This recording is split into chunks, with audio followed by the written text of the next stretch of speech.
What's up? This is Seth Mosley, and you're with us on the Made It in Music podcast. Hope y'all are hanging in there okay.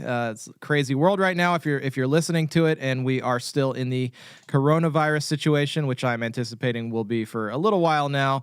This episode is going to be very timely for you, and we have with us on the show today John Butler, who is a man with inside knowledge about how streaming is going to evolve and play out over the next couple of years. How does he have that? Well, because he was on the inside of Spotify. He was a curator and is just going to blow your minds with tons of knowledge about how you can dominate in the streaming world, which is the world we live in now. So whether it's Spotify, Apple Music, Amazon, Pandora, that's what we're talking about today. But before we jump in, just a quick little Academy quick tip highlight. Make sure that you are subscribed to this podcast. Subscribing is what podcast players look at the most for recommending top podcasts, so it really helps us out. And subscribing makes sure that all the new episodes are automatically on your device whenever you're ready to listen. Your music education is one of the most important things that you can work on in the music industry. So if you're new to the music industry, learning the ins and outs of how it works, it's one of the best things you can do to grow. And the pros also know how important it always is to be learning, to stay on top of the latest industry trends. Tons of music biz professionals, record labels, managers, publishers, and musicians all listen to this podcast too. So if you're not yet subscribed, do yourself a favor, take just a few seconds to fix that on your favorite podcasting tool right now. So without further ado, John Butler, welcome to the Made It Music podcast. Hey, thanks for having me this morning. I appreciate the time. And I don't know if you have a lot of time, but sort of this weird place of feeling like you do have a lot of time, but the days are going by really quickly. They are. Well, and I appreciate your time, man. I know it's crazy. You're a man in demand as far as, this new world that we're living in. With streaming, and you bring a lot of expertise to that. So before we jump into all that, I'd love to just hear a little bit of your backstory. What was the moment that music first connected with you and you knew that it was going to be what you did professionally? I wanted to be a baseball player when I was a kid. So I was very much interested in the art of batting.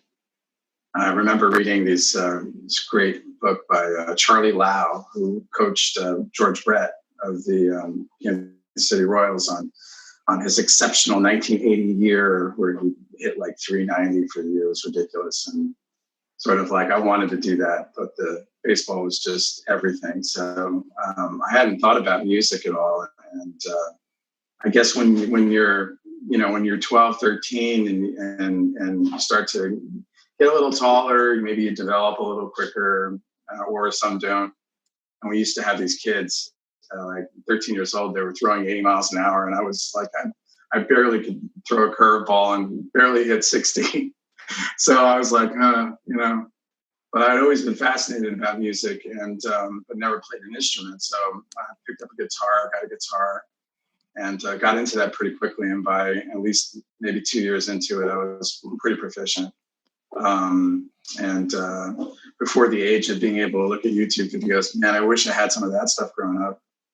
But I was copying licks from records and tapes and rewinding and starting again. So decided actually to go to school for that and was able to go to a great school called William Patterson University in Wayne, New Jersey, a great jazz program there. They also have a music business program. So I was fascinated about sort of the ins and outs of why things work and who did what on the back of record album covers and, what people's lives were like in music. So the business part was always interesting to me, but it wasn't clear how people or why people did what they did or what it is that they did. So I just was had a deep passion about learning when it came to that stuff. So went there and got a degree in music and music management, worked at a radio station there at college and was able to pick music. So I was working on the air, had a DJ show, 6 to 10 in the morning. As a college student, you can imagine that's not normal. That's an early morning. That's an early morning. 3 days, not 5 days a week, 3 days a week. So Monday, Wednesday, and Friday. Think about Thursdays in college, right? So I was there at 6 a.m. up, doing a morning show on a college radio station. So wow, that's how I got into the music business. So I went right from there to a gig in college radio promotion. So I think I was 21, something like that. Maybe. I don't think I was even 21 yet.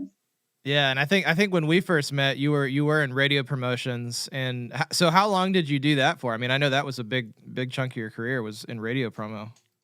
Yeah, that is never going to go away. I mean, that's part of the foundational exposure of music. So it's like the old new tech, basically.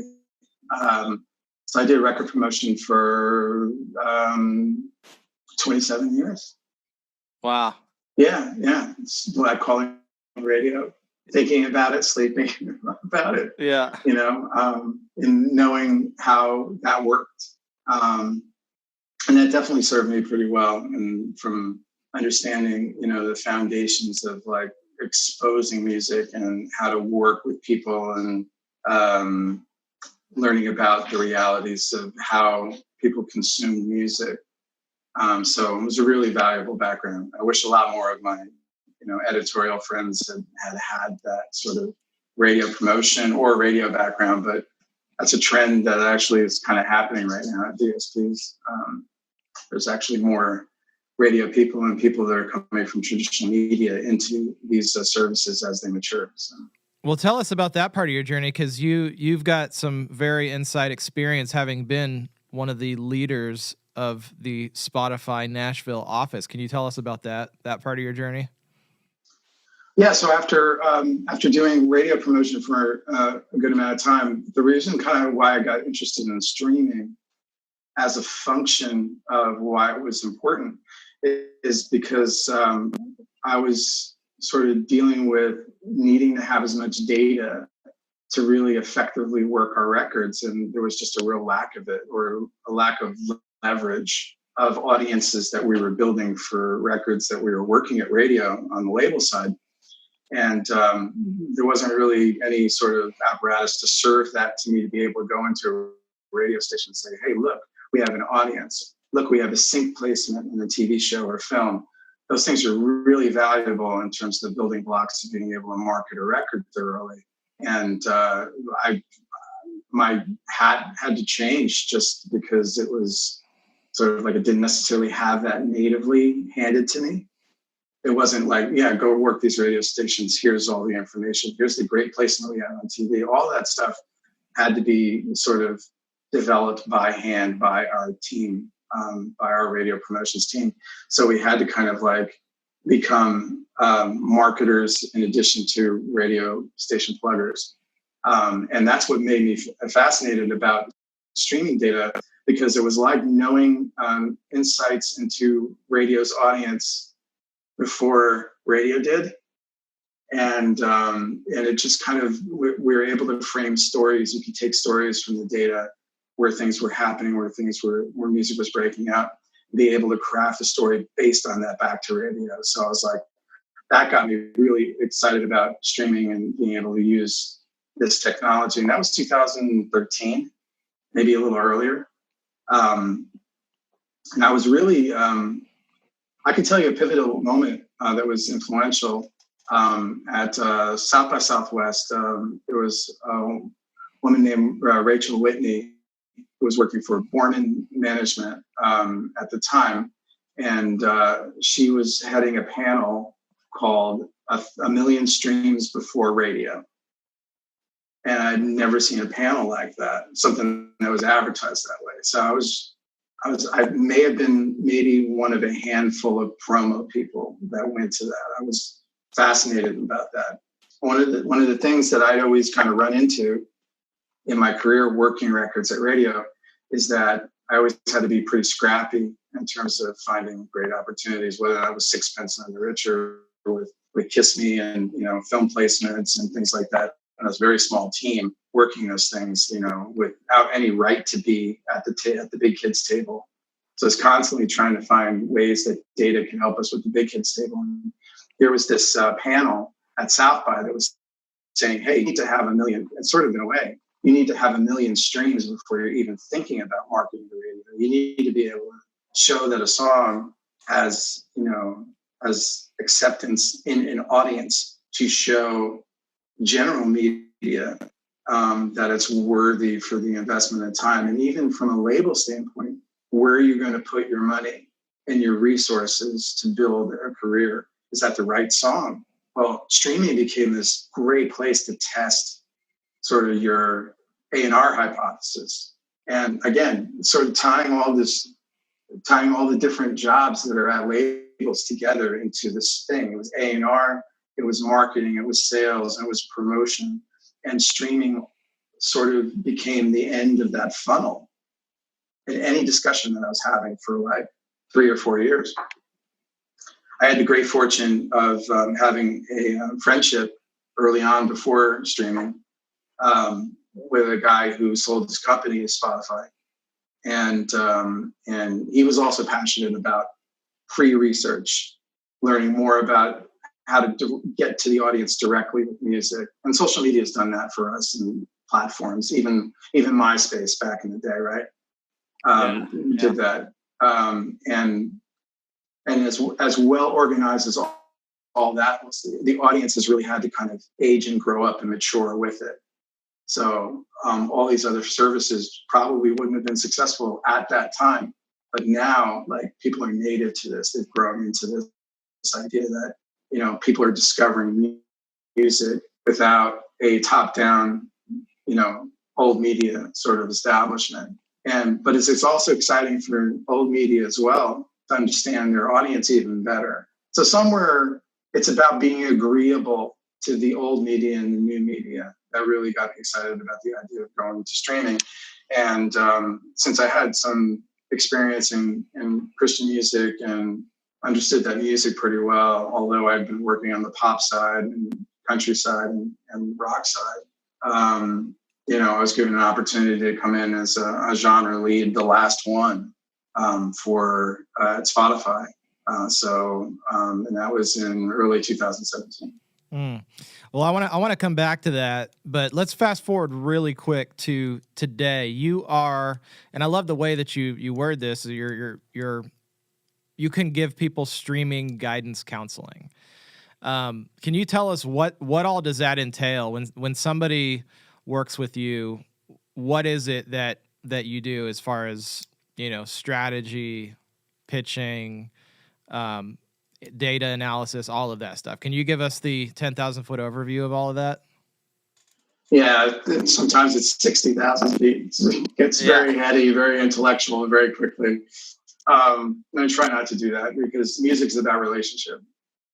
Yeah. So the data is cold and it tells you something, but inside that data are particular stories about people's behavior, their interest and proclivity to particular styles, how they group things, how they make their own playlists. And each of those things and understanding of those things are really helpful to understanding an artist understanding themselves and how their music is going to react to people. And since there's so much transparency, because in particular Spotify is an open platform, and the other services are beginning to be more open. I mean, Pandora's stories are fantastic, where artists can record and then put a playlist together, so it's a mixture of podcast and music. It's fantastic. I mean, more of that, please. Having the ability for an artist who really loves talking about their music, that platform is fantastic. Context in music is great. Music podcasts are really interesting because a lot of them you can't play music on, right? So you're talking about music. I used to hear these quotes all the time, like talking about music is like watching paint dry on the wall, right? There's just, it's very difficult to get emotion when you're talking about music. You want to turn the podcast off and go listen to music, right? But more to the point of what you were mentioning is that streaming just became the central point of how an artist is communicating with a potential audience. And so I'm able to kind of go in and find answers for X. So when any artist that I'm working with has strengths and weaknesses. So we really emphasize the strengths. Are they more visual? Are they more lyrical? Or do they love music? Do they love curation? Do they have great taste in music? Well, those are valuable tools now that are transparent to an audience that it may not have been in a traditional label or a traditional working radio sort of situation, where you have to go through another tool or another funnel in order to promote what it is that you're doing without any context. Now there's so much context. It's actually trying to find Sherpas that are able to kind of curate, which is why the role of the curation at DSPs became so important. It's just so much music, and even now so. And now there's a reliance now between human curation and computer-generated curation about being able to provide you as a user the best music experience. But think about that. We are in an age where if you fire up whatever DSP you use, pretty much it's going to be a halfway decent experience. And that decent experience is actually going to get phenomenally better. But we're really talking about a user experience. We're not necessarily always talking about an artist. And so I fall in between the line of trying to make a great artist experience where they're getting the most out of streaming directly to an audience that really is looking for them and wants them. So I exist in that place. So the skills of promotion background, where I always had to find that out. What format are we going to? What are the starter stations that we need to get? What do we need to kind of show people that there's something happening? How do we, figure out what's going on from the road and who's speaking? So all of that now is still important because it feeds into an actual one-to-one relationship with a listener and a user of that particular artist's music. So I craft plans to be able to do that. And can kind of take a look at their data and kind of figure out where they need to go, what they need to emphasize, and then have tools to be able to kind of help them do that. I love it. So obviously some of the streaming guidance counseling relates to pitching. And I know, just to focus on Spotify for a second, they're very big on their whole playlist submission tool. But, how does one go about getting on playlists? You could speak specifically to Spotify. You could talk about the other ones as well, too. Yeah, well, the pitch tool is really valuable. I mean, that's a really good question. I don't know if, it'll be interesting to see whether or not you have comments or whether or not in your experiences or other people's experience, what their experience has been with the pitch tool. But the pitch tool was created so that the editorial team, as well as people in Spotify, could make sense and manage the ability to be able to hear and deal with all the music that was coming into the platform. And it's such a great thing. And it was a brilliant piece of technology. It's I've heard a lot of people describe it a lot of different ways, and I try to come up with sort of ways of describing it to people that initially when they weren't sure what it was, and even artists now are kind of dealing with this tool here. What is it like? So, the DMZ line in North Korea and South Korea, right? There's a building and there's a table in it and there's a line that's split down the middle, right? And, North Koreans sit on one side and South Koreans sit on the other side, and you're pushing papers across the table. You can't go over there. And so you're trading information in between this room. And it's kind of like what the pitch tool is. It's not completely like it, but it's kind of like that, but you don't see anybody. So it's kind of like a veiled screen, and you're pushing information into the editorial team that the editorial team is seeing, and they're listening to the music and they're considering all of these things. And the feedback is whether or not you get a playlist or whether or not you don't, or whether or not something else is happening.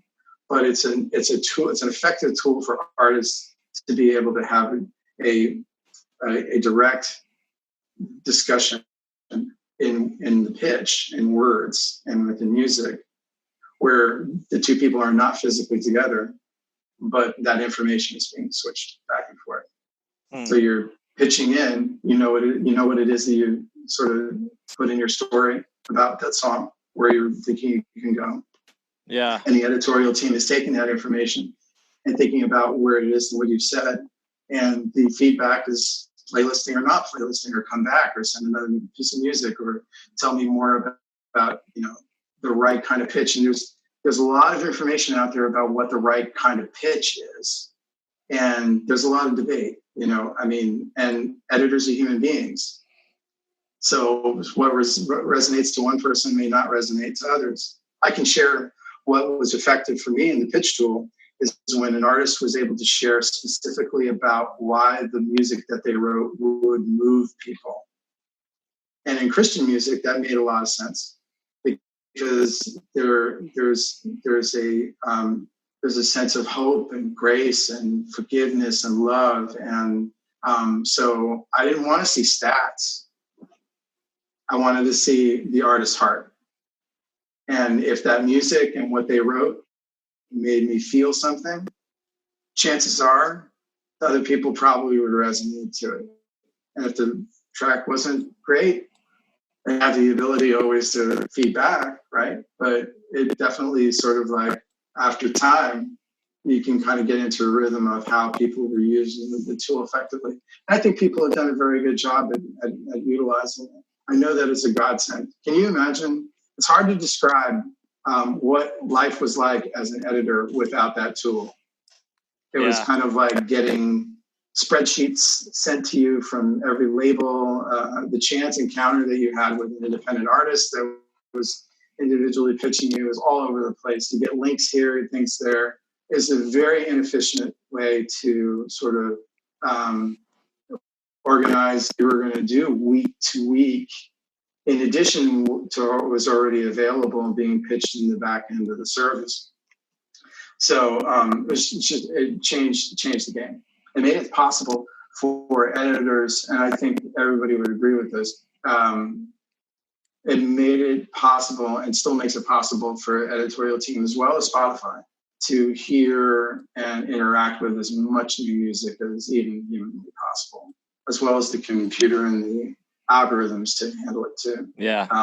The other DSPs work differently, but they all have pitch tools, and they all are you're all trying to figure out time that they have to be able to listen to music and assess whether or not this works in here. The biggest thing that an artist can do is be a user. Sometimes taking the artist hat off is really valuable, and becoming a music fan and going into Apple's incredible playlist properties and really spending time and seeing these great descriptions. If you haven't, the folks, the editors there, write these beautiful descriptions of what that playlist is all about. They just seems a lot of room for being able to provide context as to what that expectation and that experience is all about. I mentioned Pandora stories before. Amazon's playlists are strong too. I mean, there's great curation out there. Even Deezer, if you haven't used Deezer, please get in there and play around with it. Understand what the properties and what the playlists concepts are about. I had to take a lot of time in my role to think conceptually about what each playlist was supposed to provide in terms of the user experience, with either algorithmic help or with just my mindset and the group and the editorial team deciding this is a content area that we need to focus on. This is what we're missing. This is a concept for a list. So I created 90 playlists when I was at Spotify, and a lot of them, almost all of them, are still active. And each of them has a particular idea and concept within the variety of different genres that I got to touch. It's really about adhering to those things. And then users and artists are able to make their own playlists and their own concepts of those things as well. And it's really important. Yeah, that's so good. So is it safe to say that obviously the playlist submission tool in Spotify is a super great tool to make sure you're getting in front of those human curators, because it is human curated.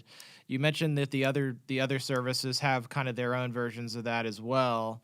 Is it safe to say that, you know, somebody like you who is maybe an independent consultant in this area, like if the playlist tool is a line and everything is funneling through that, it's nice and organized. Is it safe to say that hiring or working with somebody like you is a little bit of a supplement to that, or a backdoor in to the actual people that are doing it?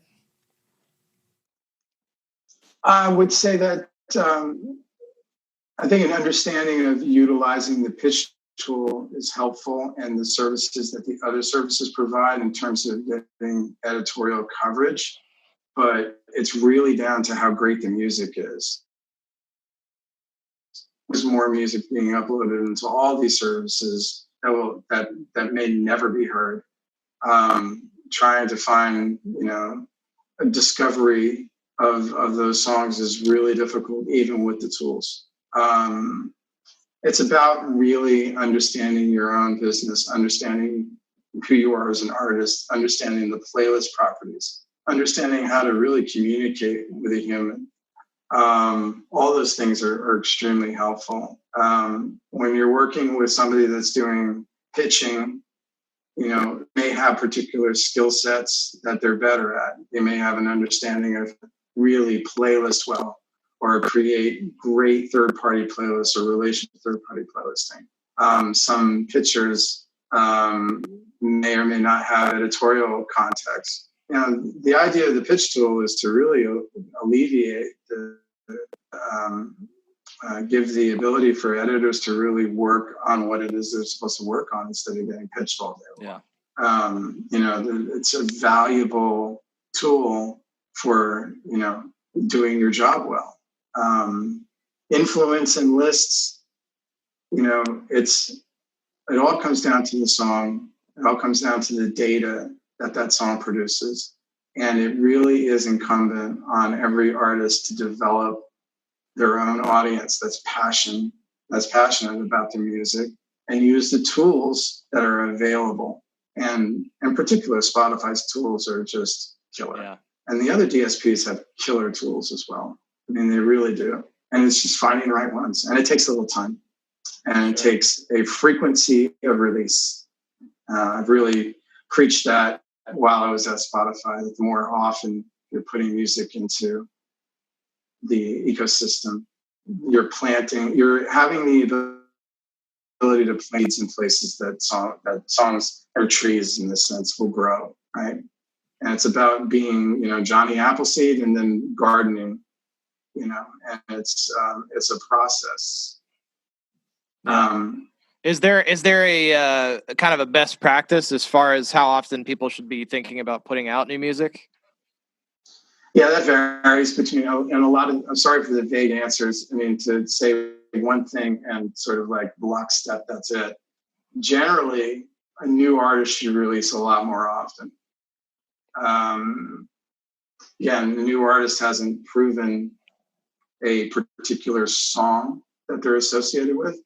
And so the more often they can get people to come bite or come sit at the table of that meal and see what the variety of things are, you know, the more often you can kind of build things.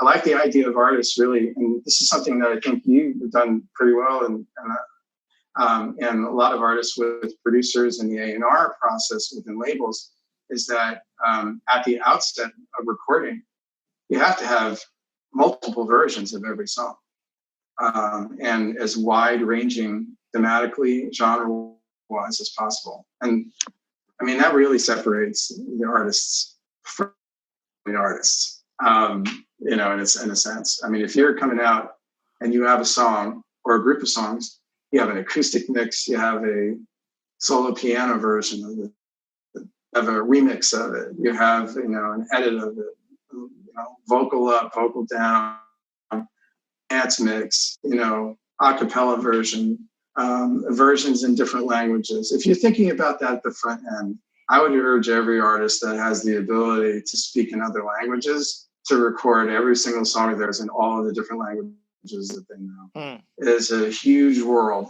out there. Songs resonate in English in other parts of the world, sure.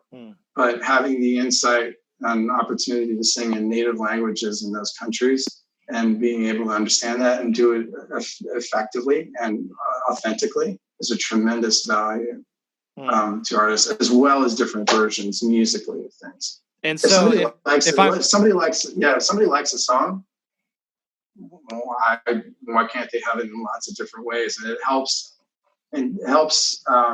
create additional opportunities for discovery. And that's really what DSPs, in particular Spotify, is about discovery. Pandora is too, and Amazon. Each one of the DSPs are doing a better job at being able to serve what you're into. And COVID right now, what we're experiencing right now, is a great example of that. You know, if you take a look at all the rebranding that Apple has done geniusly with the whole stay at home sort of mindset, YouTube has done it as well. They're refacing all the playlist covers. They're all the concepts. It's all chill and relive your favorite records because you have time to really take deep dives into things. So I would imagine listening has gone up pretty well. Streaming has gone up okay, but everybody's going to get tired of their Netflix queue, right? It's kind of like, how many new series can you try and not like after the first episode that you've spent an hour on? Whereas, you're going to listen to a song for 3 minutes, 4 minutes. It's completely different value judgment, right? You do a lot more sampling. If people are doing multiple versions, like you mentioned, is that something that they should put out kind of all at the same time? Or do you recommend like kind of dripping them out over time, every couple weeks, every few weeks, put a new acoustic mix out or a piano mix comes out later? Is it better to kind of put them all out at the same time? It really depends on the song, the artist's career, where they are, monthly listeners. I wouldn't recommend putting 25 different versions of that one thing out. It'd be interesting to see. Maybe you guys, maybe your audience is familiar with an artist named Tarawak, who put out a 15-song record, I think in July or late June of 2018, and they were 1-minute songs. And I guess I'm smiling because I thought it was awesome, and she had videos for every single one of those songs too, and they told different stories, but they were 1-minute songs. And I thought, wow, we've really kind of gotten very creative, right? How often do you think those 1-minute songs were repeated and counted as a listen? The first 30 seconds, if you're listening for the first 30 seconds, it counts as a stream. So if you have more of an opportunity to have these 1-minute songs that are really interesting and people can loop them and play them over and over again, it's kind of a really interesting idea. So there's a lot of tactics and a lot of streaming strategies and ideas. They're all little battles within a larger sort of how do I differentiate? How do I stand out? How do I separate myself and really show my uniqueness as an artist? And that's a challenge. It's a challenge when there's so much stuff up. But there's a lot of terrible stuff up too. I mean, it's there's a lot of great things that being exposed, and there's a lot of stuff that's, average. It's, again, people make judgment calls about music every time they hit play. Yeah. That's so true. So let's talk to the independent artist out there who's kind of just getting started up. How can they best move forward, even if they don't have a playlist yet? What are some things that they can be doing to grow their streaming portfolio or catalog, so to speak? Well, we talked about releasing more often, but before you're doing that, it's just to kind of really do a self-examination about who it is that you are as an artist and what your main idea is, if you do have a main idea. I kind of hope that artists have taken the time to really kind of assess, that the 10 questions of why I do what I do and where am I, and just having that actually almost a counseling session with another person to kind of throw that off. You can't, it's valuable to talk to other people that don't have an invested emotional relationship with you or friendship with you, to throw these things off of, because you need an ear and someone that's going to be able to kind of think objectively and kind of like, okay, well, that's a great lyric. The music's not so great here. Like, be able to have that idea going into battle. It's preparation for war. It's being able to kind of understand, do you have enough people at the front line? Do you have a strategy? What happens when they attack? It's all being able to plan out an effective communication strategy. I'm in the midst of writing a blog post called Strategy Eats Culture for Breakfast. And I'm sort of examining that because I've always been told the opposite. Culture eats strategy for breakfast. You know why culture eats strategy for breakfast is that your strategy is crap. I mean, because strategy, like the gospel, so don't mean to get super on it. It doesn't change. It is laid out. It doesn't change no matter what happens. It is continuing on a plan going through. And so, not to oversimplify that, but it's important for artists at the front end to kind of have an understanding of who they are, what their message is, and to stay on message until it doesn't work, or until they discover in the process of life and making music and creating music that they change a little bit. Because no matter what, if you've been able to get an audience and you've been authentic about it, that audience should probably follow you wherever you go. And I think it's really important, to assess there are tools that you were asking about, like, what do you do here? What do you do here? And they're going to be different for every artist. And the frequency of release to me is like the main thing. And understanding the playlist ecosystem at every DSP. Understanding, is there a place for me straight up? Do I fit with these artists? And really listening to music objectively. I mean, it is so great. This is such a great time for artists who are fans of music. Because the more of music, the more they enjoy the idea of curating for others. This is a golden time for that, and will help you because the ecosystems of DSPs and streaming are native to this idea of sharing music in the form of a playlist. Here's this book. Our books, they are stories.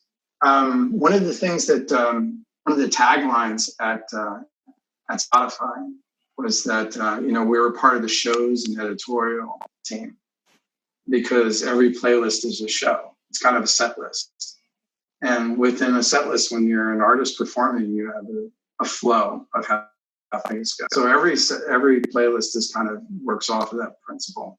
There's a lot of ads out there. You'll see ads, for Spotify to come work for them. It's like, come join the band. Yeah, well, you're a band. You're joining a band, and these playlists are your set lists. And expose these with this little club that you go to, if it's Top Christian or whatnot, or Just Good Music playlist. That's a club that you're seeing, and that playlist is happening live right now all the time. And you go there, and all those people will go and engage with that playlist. So that's kind of the responsibility of others. I love that description. I don't know if they really use that anymore, but the shows and editorial is really about you were creating a show and a concept with each of those things. I love that. So let's talk a little bit about, we've talked a lot about Spotify. Obviously now you're zoomed out a little bit. So maybe talk about Spotify versus some of the other platforms, Pandora, Amazon, Apple, and maybe even future casting. I know you talk about each of them are kind of defining and differentiating themselves, almost kind of like a radio format, I guess, where an artist really wants to kind of pick a lane and go after him. Can you talk a little bit about, just the other platforms, and, should artists be really focusing in on one of them, or should they be kind of going an all out assault and just sort of see what works? Yeah. So, streaming is still kind of like, if we want to take a baseball metaphor, it's kind of in the bottom half of the third inning. It's really early in the game. And, you know, they all have subscriptions. Spotify has a free tier. The free tier is awesome. Spotify wants to make that free tier as great as it can be. Premium is awesome.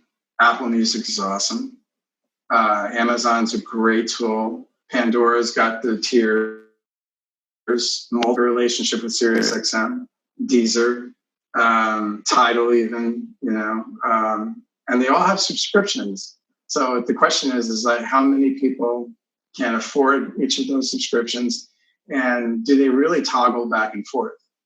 Me being an Apple user, right? I had our first, you know, iPod, and I mean, once I got out of like my MP3 phase after scraping things off of Napster and, you know, burning them to a disc and playing them, you know, an MP3 disc, and did a lot of that. Once I got, you know, the iPod, and I got locked into the Apple ecosystem, I wasn't interested in anything else. I tried once. I got one of these little Sony music clips. This is ancient history now, but it feels like yesterday. So there's like, it was the size of a pen. Hopefully you'll pull up a graphic. It was this Sony Vaio music clip. It was like, it had 40 megabytes to basically put a playlist on it. And it was, you had to save your music to a proprietary Sony-based technology and play it from that. I mean, you're really talking about people with a lot of time and a real interest in music and music technology, which I was at that time. This is 99, 2000, right?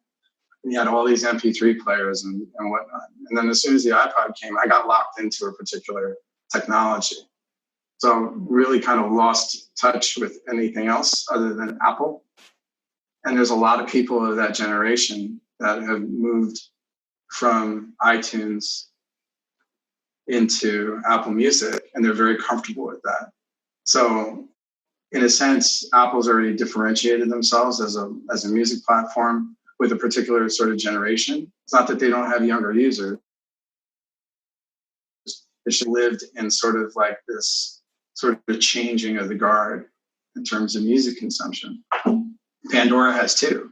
Pandora was always thought of as a radio service. Even when I was doing radio promotion, we just used a really misunderstood Pandora from get-go, is that they were something other than just a bunch of radio stations that had no programmers and nobody you could talk to and pitch on music. So Pandora is great. Pandora is great for you can define your individual listening experience in a very passive way or active way at any particular time. And it's just flowing. You can hit thumbs up, and that algorithm really does well. And then it's also based on, you know, the music itself, because there's all musicologists that, you know, like will listen to stuff and decode it a particular way.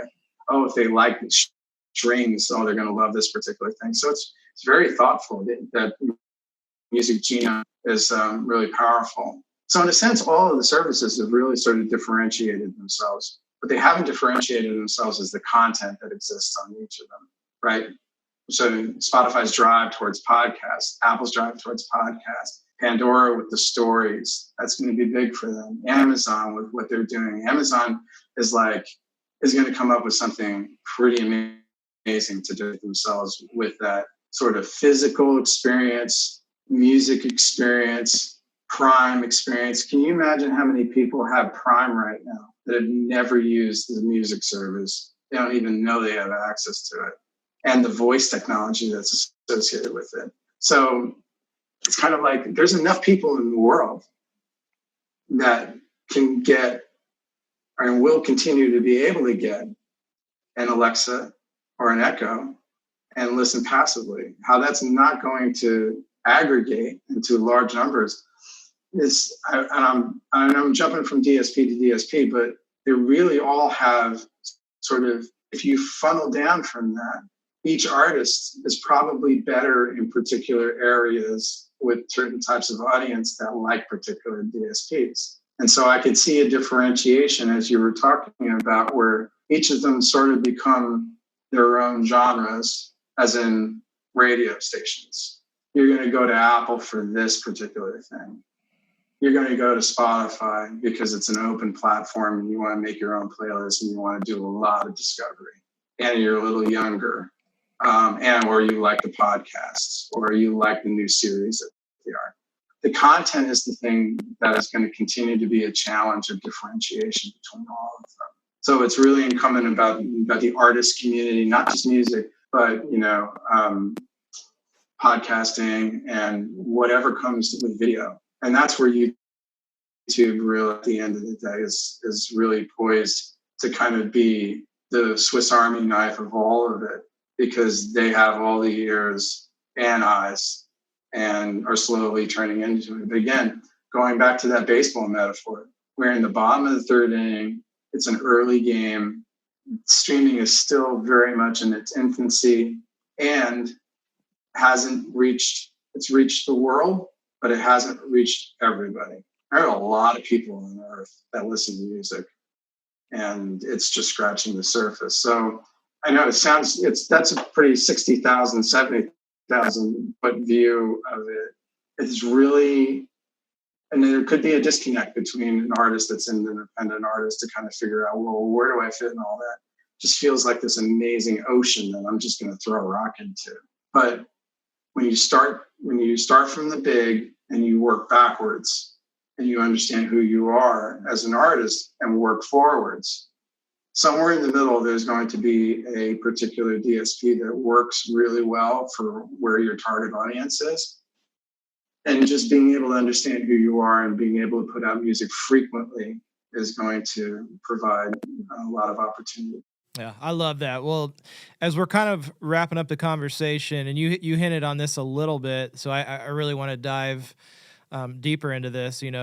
Where are things going to go with streaming? We can talk about 24 months out, 12 months out, 6 months out, and really just giving us kind of a view from the future coming backwards. Because obviously, being inside Spotify,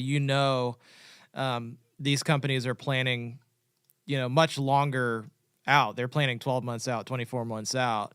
So how can an artist kind of take that view and set themselves up for success to win today? There's a lot of information out there that leaks out. Some of it's true, some of it's not. Some of it is true to you, and you can utilize it. I think it's really important for artists to stay on top of digital music news services. There's one right there, Digital Music News, and Music Ally out of the UK, Music Business Worldwide. There's a few of them. Sometimes they repeat stories. Hypebot is great. I'm a voracious reader. I fire up the computer every morning and I just go through stuff. And, again, I'm filtering things with a different, viewpoint. I'm trying to think about my artist's reality of what they need to pay attention to and what we need to work here. But if I had to pull back, one of the things that I wrote on a blog post that you can find on LinkedIn, and I'll send you guys a link to where I'm writing about this stuff every week. It's called Confessions of a Playlist Editor. And, they're just insights to where I kind of dealt with things, internally at Spotify that were helpful to learn about the mindset of understanding the DSP culture, as well as understand artist culture.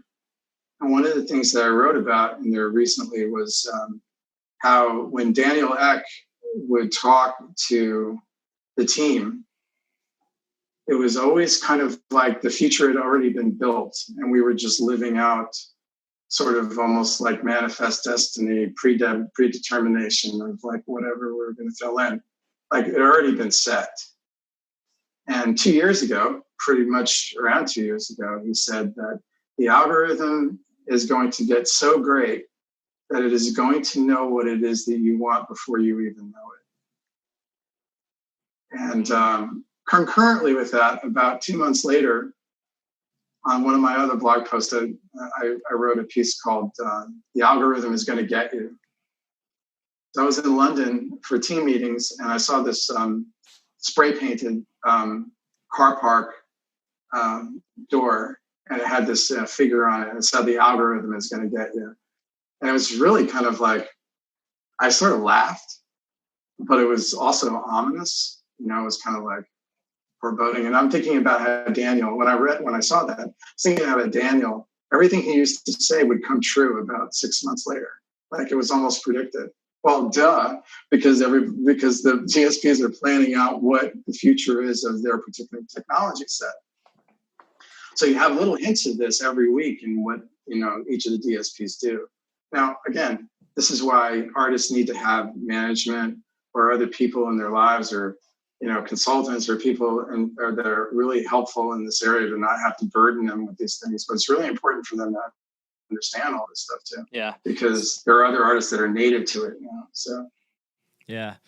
That's so good. I love that answer. I think, you know, be a student of what's happening, and as much as you can work with other people, like you said, consultants, managers, people that have their ear to the ground on the business side, so you can keep creating and doing what you're good at.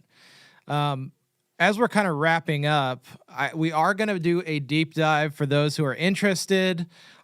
I want the scoop on distributors, DistroKid, AWOL, TuneCore. We are going to record that right after we jump off. And if people are interested in accessing that, they can go to madeitinmusic.com, our website, and access this deep dive along with all of the others. But to close out, how about we jump into our lightning round? Are you ready for that?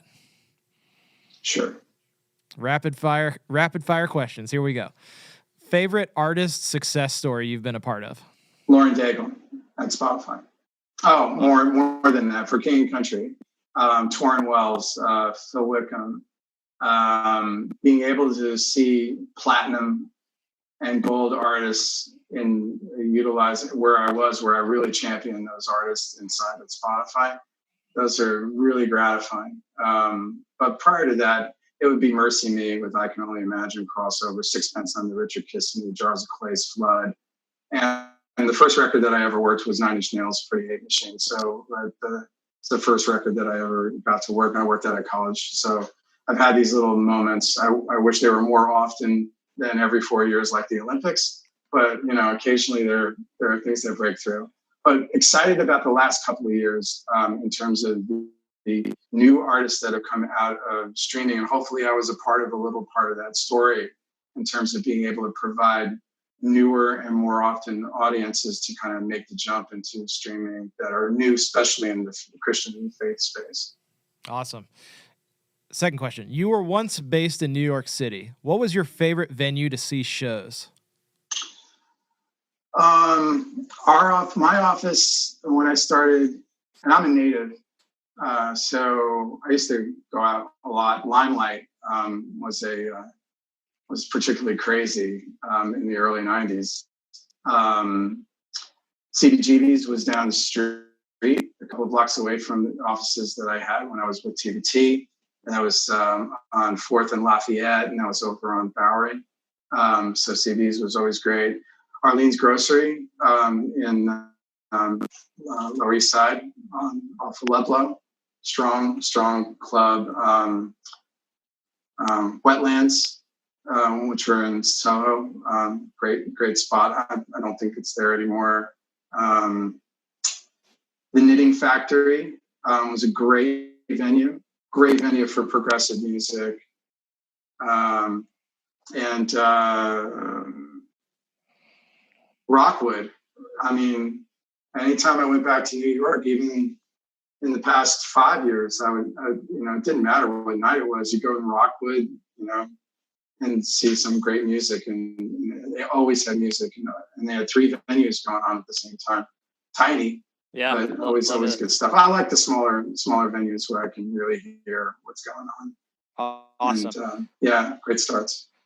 What's one thing you're really excited to do after quarantine is over? Wow. Get a real burger. I love it. I'm with you there. And then lastly, a real burger and a real steak. Yeah. Last lightning round question. What is the top false belief that artists have about Spotify? That Spotify doesn't care about artists. that they don't care about the relationship. That's false. Mm. They care too much. Everything, every tool that exists, the whole reason why that company is in business is for serving the artist. I can tell you, I'm not going to be able to quote it specifically, although I do remember some of it. The sort of main point of Spotify was to give 1 million artists the ability to live off of their work to the enjoyment of billions of fans. I'm paraphrasing the main company line. And I remember sitting in our onboarding and seeing that graphic up, is that this is the mission statement of the company. I thought there's, I'm a little older, seeing a mission statement that's that art's driven, for a company that has that sort of valuation, right? And real money dollars. I just was trying to get my head around this thing existing 20 years ago and how the world really has changed and how the arts are really essential to people's lives, especially right now. And how Spotify is probably, is really geared towards that. The other DSPs have them, but the other DSPs are a function of other commercial enterprises. Spotify lives and dies on the content that is on there. They're not selling hardware. Yeah. I love it. Well, that is a great answer and a great way to wrap up this interview. John Butler, if people want to connect with you, work with you, learn from you, read your blogs, where can they find you? You can find me on LinkedIn. I normally will blog there and should be able to reach out to me. So good. Well, as I mentioned, we are going to do our deep dive right after this interview is over. If people want access to that, they can get that at madeitinmusic.com, where you can access this deep dive. We're going to talk about digital distributors. And yeah, John, thanks so much for being on the Made It Music podcast. Thanks for having me, guys. Appreciate it. What's up? Thank you for watching the Made It Music podcast season 3. If you want to check out any of the other episodes from season 3, click up here. And we talk in the show about these really cool deep dives with all this extra bonus content. And if you want access to all of those, click here.